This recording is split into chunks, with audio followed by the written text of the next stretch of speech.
নমস্কাৰ, মই ডেইজি স্বাগতম জনাইছোঁ আপোনালোককো আন এটি ভিডিঅ'লৈ। আজিৰ ভিডিঅ'টোত আপোনালোকক দেখুৱাবলৈ লৈছোঁ পকা মিঠৈ লাডুনো কেনেকৈ বনায়। আশা কৰিছোঁ ভিডিঅ'টো চাই ভাল পাব। মোৰ ভিডিঅ' প্ৰথমবাৰৰ বাবে চাইছে তেওঁলোকক বহুত স্বাগতম। আৰু যদি মোৰ ভিডিঅ'বোৰ চাই ভাল লাগে তেন্তে লাইক, কমেণ্ট আৰু শ্বেয়াৰ কৰি দিব। লগতে ছাবস্ক্ৰাইব কৰি দিব চেনেলটো। পকা মিঠৈ লাডু বনাবৰ বাবে চাউলখিনি আধা ঘণ্টা সময় এনেদৰে তিয়াই লৈ এতিয়া খৰাহিত টুকি ৰাখিছোঁ। ইয়াত যিকোনো চাউলেই হ'ব, ভাত খোৱা চাউল, বিশেষ চাউলৰ কোনো প্ৰয়োজন নাই। এতিয়া চাউলবোৰ ভালদৰে ঢেঁকীত খুন্দি লৈ চালি ল'ম এনেদৰে। ইয়াত মই 1.5 কেজি চাউল লৈছোঁ 200 মান পকা মিঠৈ লাডুৰ কাৰণে, আৰু গুড়ৰ পৰিমাণ 3 পোৱা লৈছোঁ। আপোনালোকে যদি বনাব বিচাৰে তেন্তে সেই পৰিমাণ অনুসৰি কম বেছি কৰি ল'ব পাৰে। আপোনালোকৰ সুবিধা অনুযায়ী যিহত খুন্দিলেও হ'ব। আমাৰ ইয়াত যিহেতু ঢেঁকীৰ সুবিধা, ইয়াত ঢেঁকীতে খুন্দিছোঁ। চাউলখিনি খুন্দি হোৱাৰ পাছত আমি ৰাখি নথওঁ, লগালগ বনাই দিম।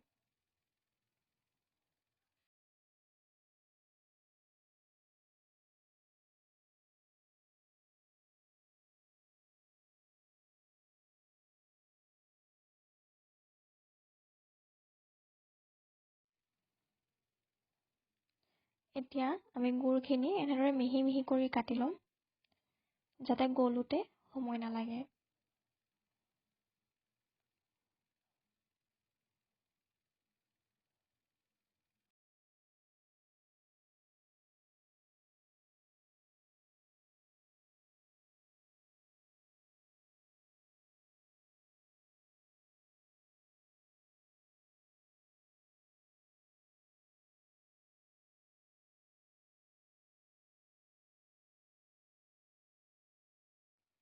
গোটেইখিনি গুড় আমি কাটি এনেদৰে মিহি কৰি ল'লোঁ। এতিয়া কেৰাহী এখন গৰম কৰি লৈ তাত আমি নাৰিকল সৰু সৰুকৈ টুকুৰা কৰি লৈ এনেদৰে ভাজি ল'ম অলপ ৰঙা হোৱালৈকে, যাতে ইয়াৰ কেঁচা ভাৱটো থাকি নাযায়, শুকান হৈ যায়। সিমানখিনি সময়লৈকে আমি ভাজি ল'ম এনেদৰে। আৰু মন কৰিব, আমি নাৰিকলখিনি ৰুকি লোৱা নাই, সৰু সৰু টুকুৰাহে কৰি লৈছোঁ। এতিয়া গুড়খিনি গলাবৰ বাবে আন এখন কেৰাহী গৰম কৰি লৈছোঁ।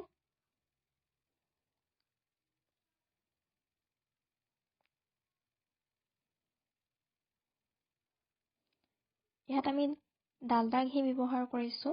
আপোনালোকে যিকোনো ব্যৱহাৰ কৰিব পাৰে, বেছি নহয়, অলপ হ'লেই হ'ব।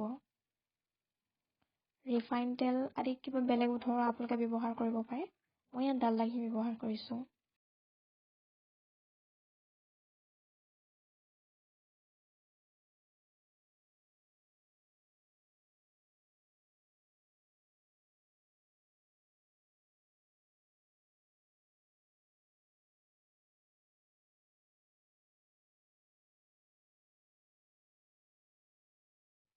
ডালডাখিনি ভালদৰে গলি যোৱাৰ পাছত এতিয়া অলপ অলপকৈ গুড় দি এনেকৈ লৰাই যাম।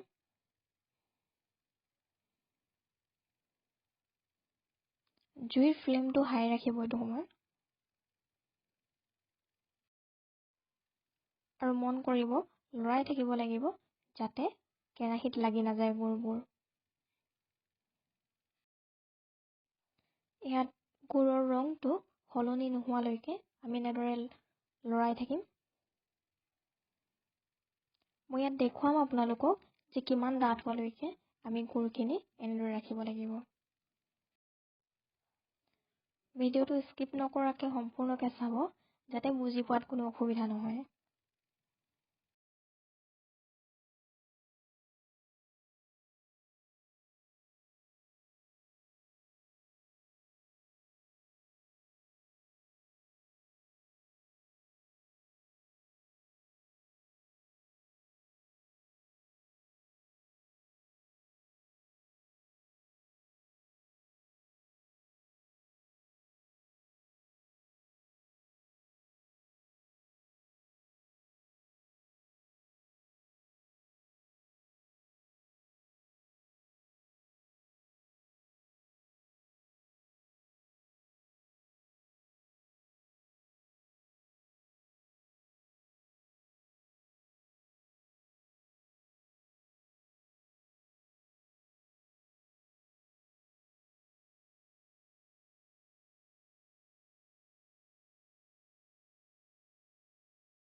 এয়া ধৰিব পাৰিছে আপোনালোকে গুড়ৰ ৰংটো যথেষ্ট ডাঠ হৈ আহিছে। এতিয়া আমি ইয়াতে জালুক ব্যৱহাৰ কৰিম। জালুক আপুনি কিমান জ্বলা খাব বিচাৰে সেই অনুসৰি ল'ব। জালুকখিনি অলপ গৰম কৰি কেৰাহীত গুড়ি কৰি লৈছোঁ। লগতে মই ইয়াত ইলাচি পাউডাৰ অলপো দিছোঁ যাতে ধুনীয়া গোন্ধ আহে।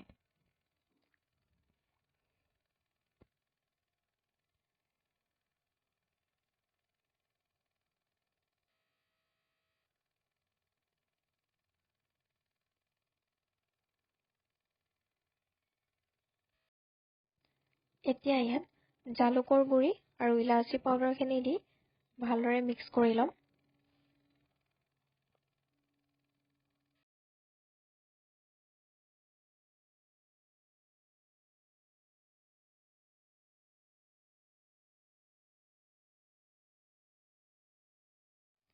এতিয়া অলপ অলপকৈ পিঠাৰ গুড়িবোৰ দি যাম। জুইৰ ফ্লেমটো কমাই দিব এইটো সময়ত, একদম ল' ফ্লেমত ৰাখিব, নহ'লে জ্বলি যাব গুড়বোৰ।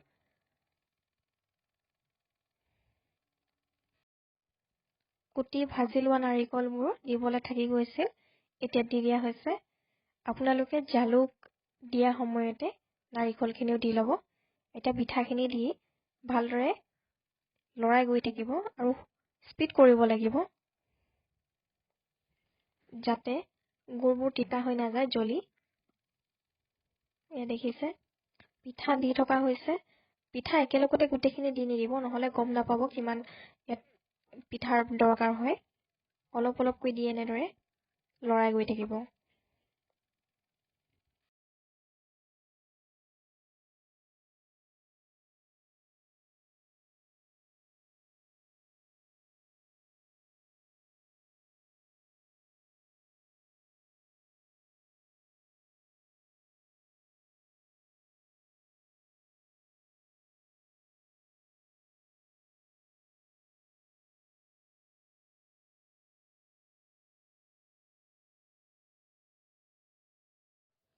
গুড়খিনিয়ে কিমান চাউলৰ গুড়ি এবজৰ্ব কৰিব পাৰে সেই অনুসৰি দি যাব গুড়িবোৰ। এতিয়া দেখিছে কিমানটো লেকেটীয়া ভাৱ থকালৈকে পিঠাখিনি আমি তলত জুইৰ পৰা নমাই আনিলোঁ। গুড়খিনি একেবাৰে টান হ'ব নালাগিব, অলপ অলপ লেকেটীয়া ভাৱটো থাকিব লাগিব। ঠাণ্ডা হোৱাৰ পাছত ই নিজে নিজে আকৌ টান হৈ যাব। এতিয়া এইখিনি চাউলৰ গুড়িৰ সৈতে ভালদৰে মিহলাই ডলা এখনত চাউলৰ গুড়ি ছটিয়াই তাৰ ওপৰত দি দিছোঁ।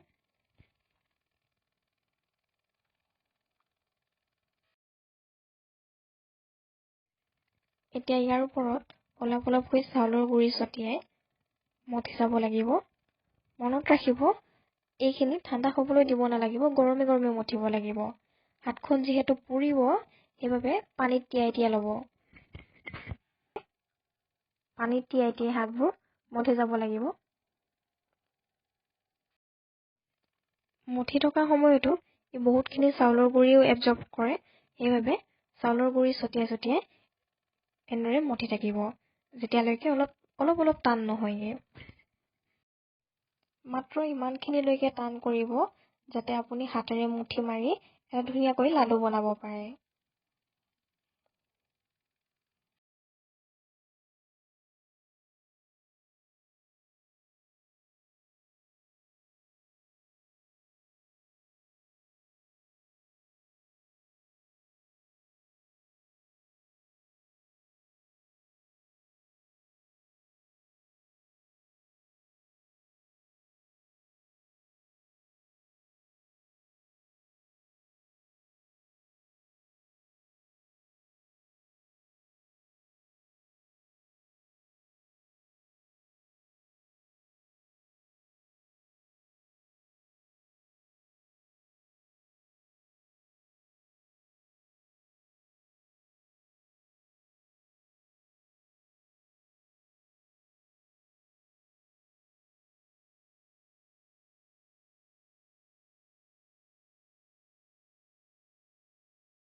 এয়া প্ৰায় 10 মিনিটমান মঠাৰ পাছত আমাৰ লাডু বনাব পৰা হৈ গৈছে।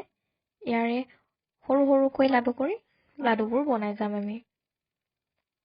লাডুৰ আকৃতি ডাঙৰ কৰে সৰু কৰে সেয়া আপোনাৰ ওপৰত ডিপেণ্ড কৰে আৰু যিমান পাৰে সোনকালে গৰমে এইবোৰ লাডুবোৰ বনাব লাগে, কাৰণ ঠাণ্ডা হৈ গ'লে টাইট হৈ যাব আৰু আপুনি বনাবলৈ বহুত অসুবিধা হ'ব।